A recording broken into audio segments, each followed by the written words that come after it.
ఆంధ్రప్రదేశ్లో వైసీపీ అధీనంలోని మున్సిపాలిటీలు ఒక్కటొక్కటిగా కూటమి పరం అవుతుంటే తుని మున్సిపాలిటీ మాత్రం కూటమికి కొరకరాని కొయ్యగా మారింది. మున్సిపల్ వైస్ చైర్మన్ ఎన్నిక ఇప్పటికే 3 సార్లు వాయిదా పడింది. మంగళవారం వైస్ చైర్మన్ ఎన్నిక కోరలేక మరోసారి వాయిదా పడింది. దీంతో 4వసారి కూడా వాయిదా పడినట్లయింది. మున్సిపల్ వైస్ చైర్మన్ ఎన్నిక నేపథ్యంలో ఉత్కంఠ నెలకొంది. తునిలో 144వ సెక్షన్ విధించారు. శాంతి భద్రతల సమస్య తలెత్తకుండా పోలీసులు భద్రతా ఏర్పాట్లు కూడా చేశారు. అయినా వైసీపీ సభ్యులు సభకు రాలేదు. ఇప్పుడు మళ్ళీ 4వసారి కూడా వాయిదా పడడం సర్వత్రా చర్చనీయాంశంగా మారింది. డీటెయిల్స్ ఈ స్టోరీలో.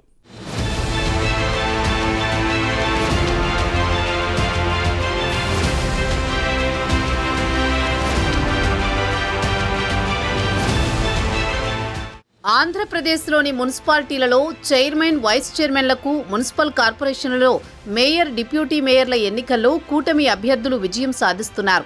ఒక్కొక్క మున్సిపాలిటీ కూటమి పరమవుతున్నాయి.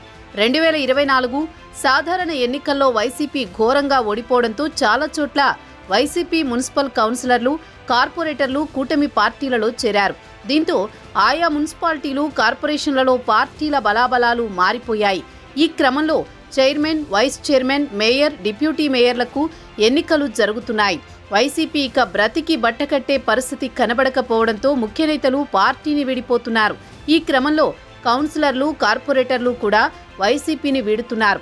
అయితే ఎన్నిక జరిగిన అన్ని చోట్ల కూటమి అభ్యర్థులే గెలుస్తున్నారు. మంచి వాతావరణంలోనే ఎన్నిక జరుగుతోంది. కానీ కాకినాడ జిల్లా తుని మున్సిపల్ వైస్ చైర్మన్ ఎన్నిక మాత్రం ఆసక్తికరమైన మలుపులు తిరుగుతోంది.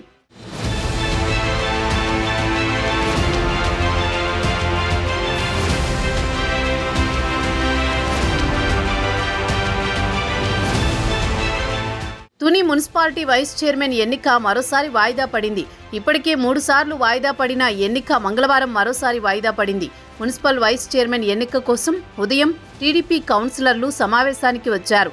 కానీ వైసీపీ కౌన్సిలర్లు హాజరు కాలేదు. వైసీపీ కౌన్సిలర్లలో ఎక్కువ శాతం తమకే మద్దతిస్తున్నారని, అందుకే వైసీపీ కౌన్సిలర్లను మాజీ ఎమ్మెల్యే దాడిశెట్టి రాజానే కిడ్నాప్ చేశారని టీడీపీ నేతలు ఆరోపించారు. కౌన్సిలర్లను వైసీపీకి చెందిన చైర్మన్ నివాసంలో రహస్యంగా నిర్బంధించారంటూ మండిపడ్డారు. వైసీపీ కౌన్సిలర్లు రాకుండా ఆ పార్టీ నేతలే అడ్డుకున్నారంటూ టీడీపీ నేతలు నిరసనకు దిగారు. పోలీసులు ఏర్పాటు చేసిన బారికేడ్లను నెట్టుకుంటూ వైసీపీ కౌన్సిలర్లను దాచిన ప్రాంతానికి వెళ్లేందుకు ప్రయత్నించడంతో ఉద్రిక్త వాతావరణం ఏర్పడింది. ఇరు వర్గాల మధ్య గొడవలు జరిగే అవకాశం ఉండడంతో పోలీసులు టీడీపీ శ్రేణులను అడ్డుకున్నారు. శాంతి భద్రతల దృష్ట్యా కట్టుదిట్టం చేశారు. ఒకానొక సమయంలో పరిస్థితి చేజారే అవకాశం ఉండడంతో పోలీసులు లాఠీ చార్జ్ చేసేందుకు యత్నించారు.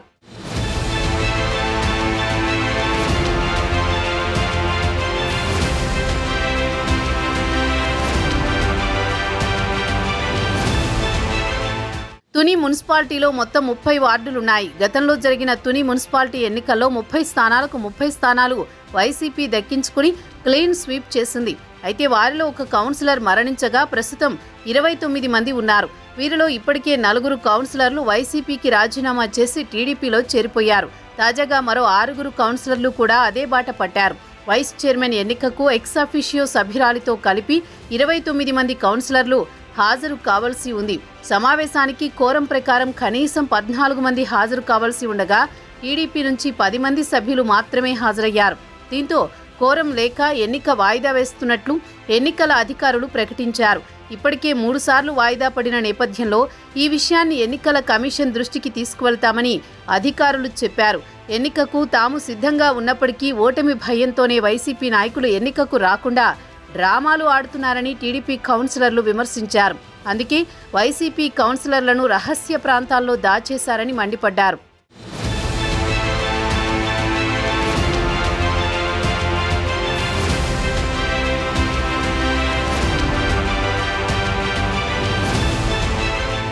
కౌన్సిలర్ల నిర్బంధంపై దాడిశెట్టి రాజా మరో 10 మందిపై కేసులు నమోదయ్యాయి.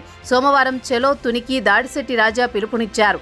అయితే చెలో తునికి అనుమతులు లేవని పోలీసులు హెచ్చరికలు జారీ చేశారు.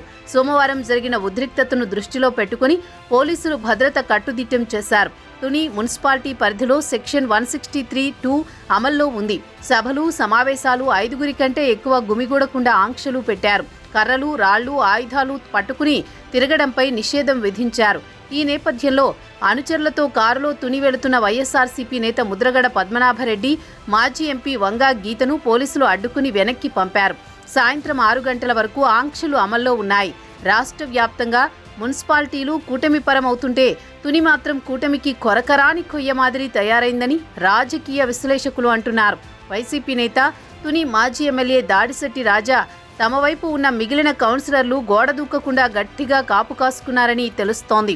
మరోవైపు టీడీపీ సీనియర్ నేత యనమల రామకృష్ణుడు ఉన్నప్పటికీ ఏమీ చేయలేని పరిస్థితి నెలకొంది. ఈ క్రమంలో ఇప్పుడు తుని మున్సిపాలిటీ రాజకీయం సర్వత్రా ఆసక్తి రేపుతోంది. మళ్ళీ ఎప్పుడు వైస్ చైర్మన్ ఎన్నిక జరగనుందో ఉత్కంఠ నెలకొంది. చూడాలి మరి ఏం జరుగుతుందో రాబోయే రోజుల్లో.